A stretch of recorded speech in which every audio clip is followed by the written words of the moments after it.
আসসালামু আলাইকুম। Welcome back to my channel and Facebook page be with Alia. আর আমি মুর্শিদা আলিয়া আছি আপনাদের সাথে পূর্ণভূমি সিলেট থেকে।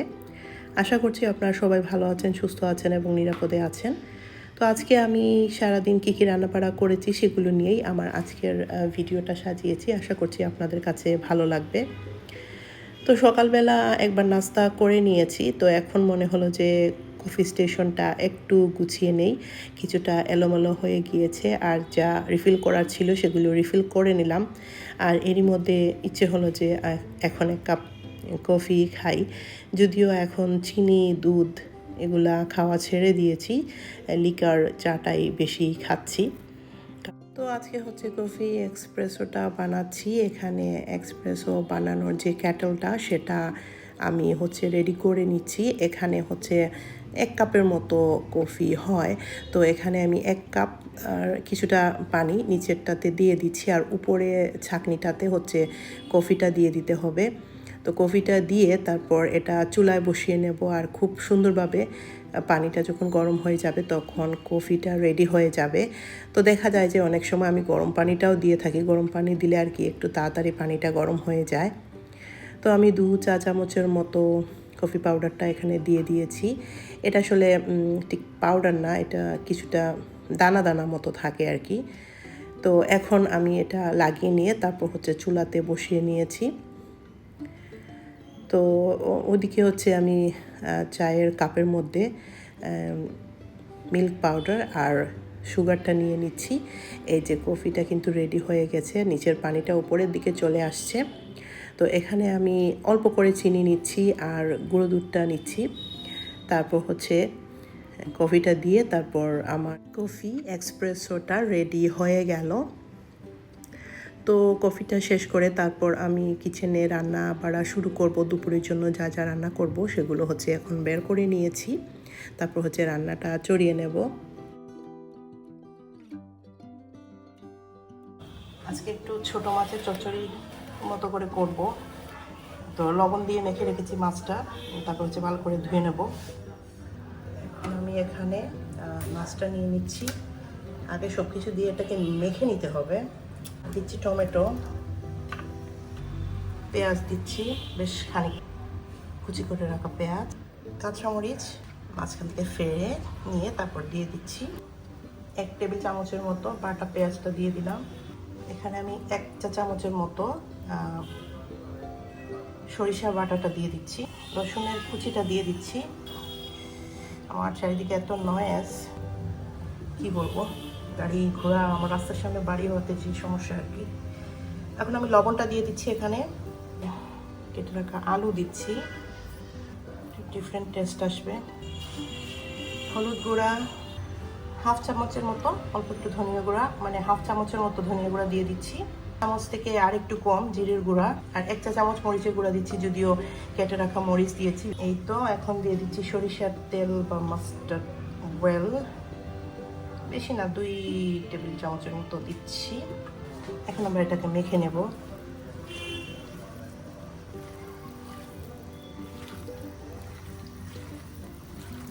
কিছু দিয়ে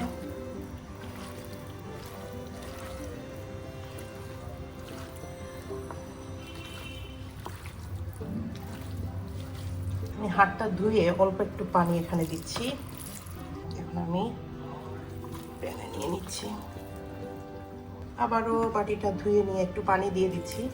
মাছটা অনেক তাড়াতাড়ি হয়ে যাবে, কিন্তু আলু যেহেতু দিয়েছি তাই একটু পানি দিচ্ছি যাতে আলুটা মানে সেদ্ধ হয়ে যায় আর একটু যেন ঝোল থাকে আর কি।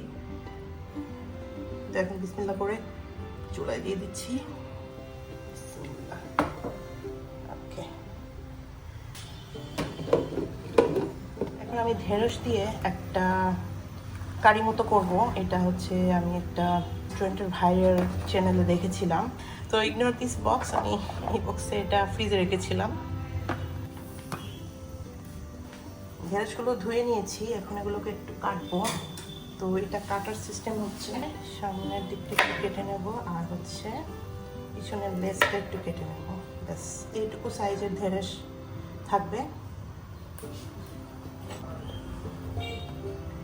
আমার আব্বা ঢেঁড়সকে ভেন্ডি বলতেন, এখন দেখি যে হিন্দি বা উর্দুতে ভেন্ডি বলা হয়। আমি আগে হাসতাম আব্বাকে নিয়ে যে তো ইংরেজিতে লেডিস ফিঙ্গার।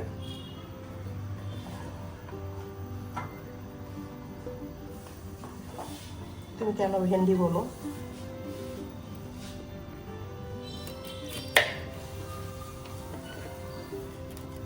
এটা একটু শক্ত আছে, এটা ফেলে দেব।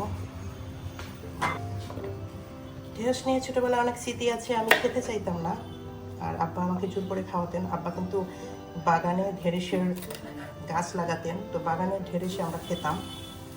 তো প্রথমে ছোটবেলা খেতে চাইতাম না, পরে ঢেঁড়স ভাজিটা আমার এত ভালো লাগে, আর ইলিশ মাছ দিয়ে ঢেঁড়সের তরকারি এত ভালো লাগতো। আমার বাসায় আবার ঢেঁড়সের তরকারিটা চলে না, ভাজিটাই চলে।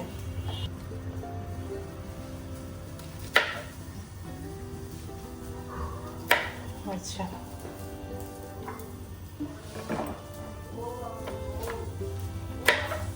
এই যে ঢেঁড়সটা মোটামুটি কাটা হয়ে গেল, আর দুইটা আছে। এই যে ঢেঁড়সটা এখন কাটা শেষ।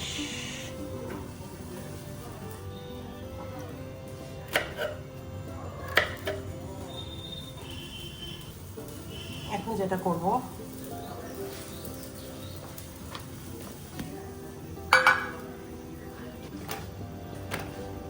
এদিকে আমার চচ্চড়িটা হয়ে আসছে, একটু পানি শুকাবে। নাগা মরিচ দেবো কিনা ভাবছি, বা বোম্বাই মরিচ যেটাকে বলে, একটু দিয়ে দিই বোম্বাই মরিচ। এই যে একটাই বোম্বাই মরিচ আছে, আমাকে একজন আন্টি দিয়েছিল, তো পুরোটা দেবো না, অল্প একটু দেবো। সে ঝাল একটু কেটে নিচ্ছি। এইভাবেই আমি বোম্বাই মরিচ দেই, কারণ এত ঝাল আমি খেতে পারি না। উফ, আমার এক্ষুনি কিন্তু জিভে জল চলে আসছে ঝালে। দিয়ে দিলাম। আর কিছু দিতে হবে না, এখন একটু ধনেপাতা দিয়ে দিচ্ছি উপর থেকে। আর আশু পাবো না, পানিটা এটুকুই থাক।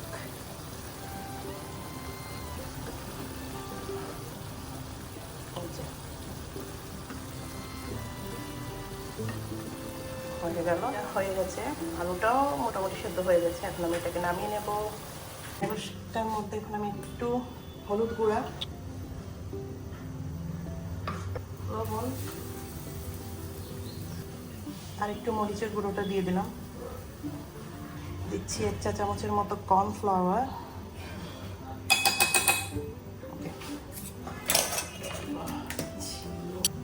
এটা মেখে নেব, তারপর এটাকে ফ্রাই করবো অল্প একটু।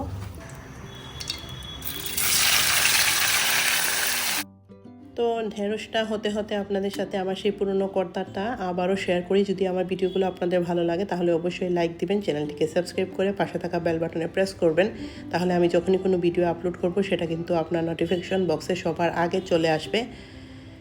আর আপনারা চাইলে আমার ফেসবুক পেজটিও ফলো করতে পারেন, সেখানেও আমি এ ধরনের রেসিপি এবং বিভিন্ন অ্যাক্টিভিটিসগুলো শেয়ার করে থাকি।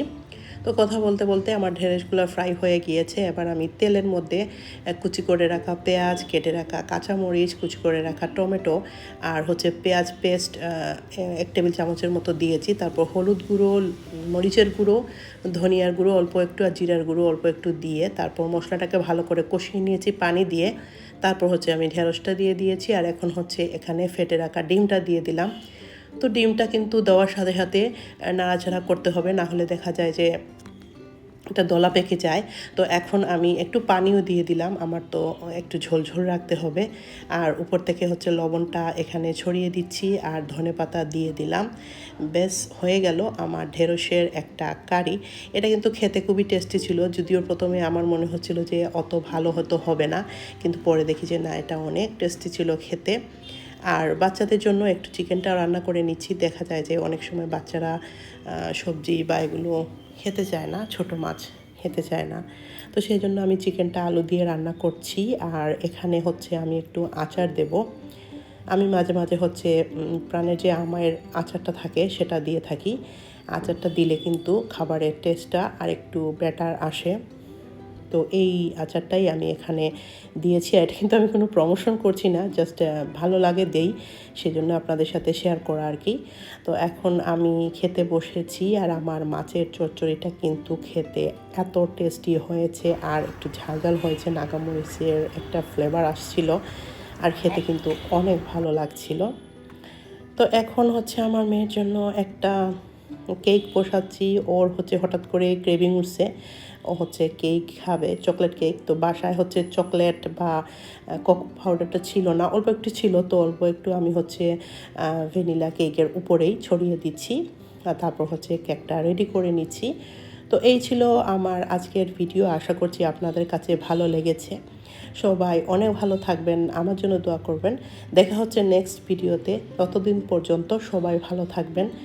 আল্লাহ হাফেজ, আসসালামু আলাইকুম।